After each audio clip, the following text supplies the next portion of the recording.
गंजाम जिले में झाड़ाबांती आतंक दिगपहंडी डेला डायरिया सानखेमुंडी पर पात्रपुर 8 आक्रांत चिन्हट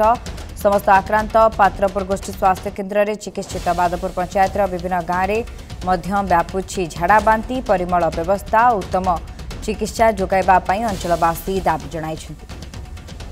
अधिक सूचना फोन लाइन जोड़ी होती प्रतिनिधि दिगंबर महारणा रही। दिगंबर, गंजाम रे झाड़ाबांती आतंक ये जाजपुर केन्दुझर भद्रक पर गंजाम रे डायरिया रोगी चिन्हट होती तेरे वर्तमान चित्र कौन रही केते आक्रांत चिन्हट होती? देखो शुभस्मिता दीर्घ दिन आप जानते अनेक जिले में बर्तमान झाड़ाबांती प्रकोप बढ़ी आप कहला भाई केन्दुझर जाजपुर और भद्रक पुणी गंजाम जिला को यार प्रभाव बर्तमान देखा मिली। प्रथम पुड़ामारी जो रही सानखेमुंडी और पुड़ामारी अंचल पर गत काली दृश्य आम जहाँ देखी दुई जन मृत्युवरण करते दिगपहंडी अंचल आज जेहेतु निहत रूपे गोटे खबर आसी बर्तमान पात्रपुर ब्लॉक जो बादपुर गाँव रही 8 रु ऊर्ध्व बर्तमान आक्रांत हो स्थानीय गोष्ठी स्वास्थ्य केन्द्र में भर्ती होती। तो क्यों कारण यह धीरे धीरे व्यापुची बर्तमान सुधा स्पष्ट न गत काली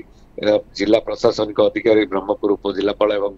जे स्वास्थ्य विभाग जिला अधिकारी घटनास्थल को दिगपहंडी अंचल जो रही उस्तपुर गाँव को जाते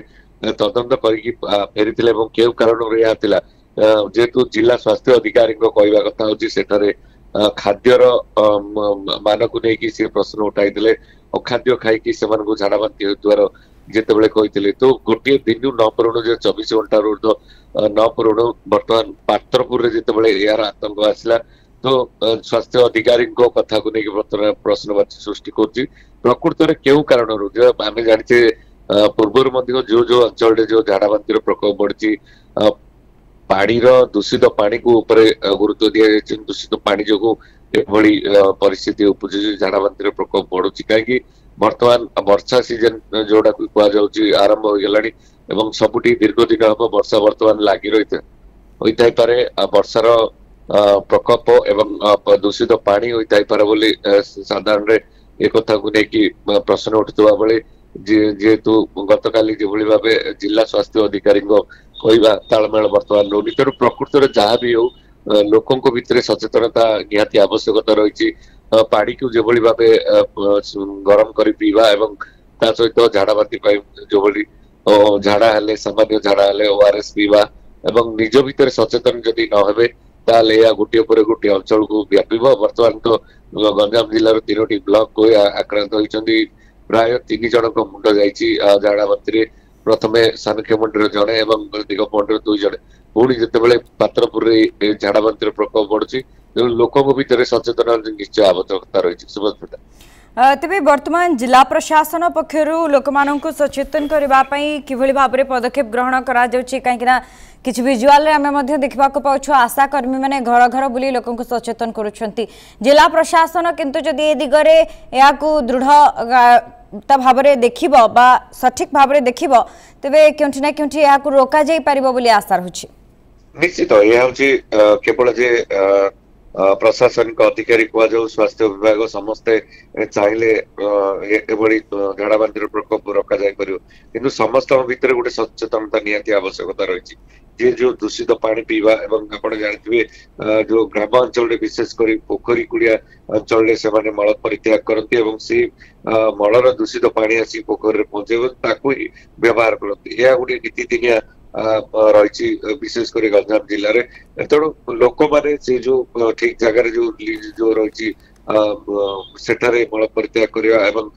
पोखरी पानी को व्यवहार करवानी एवं जहाँ भी पानी को गरम कर पीवा एवं ओआरएस व्यवहार करवा एवं जो जो रही अंचल जो अंचल जो दूषित पानी जो जमी रही परित्याग करवा निज निज भितर सचेतनता आवश्यकता रही गोटे पटे लोकों भितर जेहेतु विशेषकर ग्रामांचल जो लोक मैंने रही प्रायतः अशिक्षित श्रेणी लोक से सचेतन करने जिला प्रशासन बर्तमान आगमन कि सचेतनता वार्ता पहुंचो आप जानते अनेक कार्यक्रम विभिन्न रथ बाहर कर लोक सचेतन वार्ता दि जाऊँगी कि जिला प्रशासन बर्तमान आगमन हबार जो समय आसी जदि बा 3टी ब्लॉक को या व्यापिलाणी आगको अनेक ब्लॉक को व्यापिबो एवं अनेक मुंड मध्य गड़िबो तेणु एप्रति जिला प्रशासन मध्य सचेतनता करबा पई लोकन को पाखरे पहुंचबा कथा जो आपण कहले आशा कर्मी माने अंगनवाड़ी एमानकु मध्य ए दायित्व न्यस्त करा जायछि सेमाने निज जेतु ग्रासरूट लेवल रे सेमाने निज निज कार्य करूछथि किंतु प्रकृत रे एई घटना जो बढ़ुछि ये जो झाड़ा बांती डायरिया प्रकोप कहीं बढ़ुची ताकू नहीं जेहेतु तदंत कर रही केतबेले को परिस्थिति रे जिला प्रशासनिक अधिकारी या दृष्टि देखते स्वास्थ्य विभाग अन्य एक दृष्टि देखते तेणु प्रकृत क्यों कारण यह बढ़ुची ताकू ही तदंत आवश्यकता रही।